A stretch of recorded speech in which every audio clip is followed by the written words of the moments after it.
এখানে দেব শুকনো লঙ্কা ফোড়ন দেব, আর কালো জিরে দেব এর মধ্যে। এরপরে পেঁপে একদম পাতলা পাতলা করে কাটা, সেটা দিয়ে দিচ্ছি।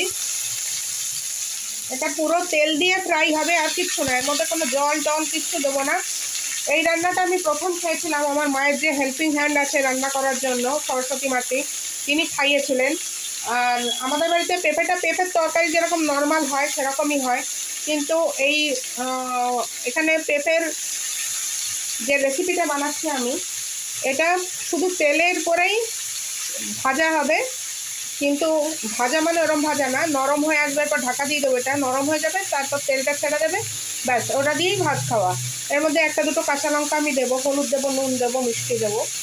আর দুর্দান্ত লাগে নিরামিষের দিন এই পেঁপে একটু বেশি থাকলে। পেঁপে ছেঁচকি হয়তো অনেকে বলেন, কিন্তু অনেকে তাতে জিরে দেন, কিংবা আদা দেন, আদার রস দেন। এখানে কিছুই দেননি উনি, কালো জিরে, তেল, আর তার মধ্যে পেঁপেগুলোকে ভাপিয়ে ভাজা ভাজা করা। চলুন নিয়ে আসছি। আমার সবজি রেডি।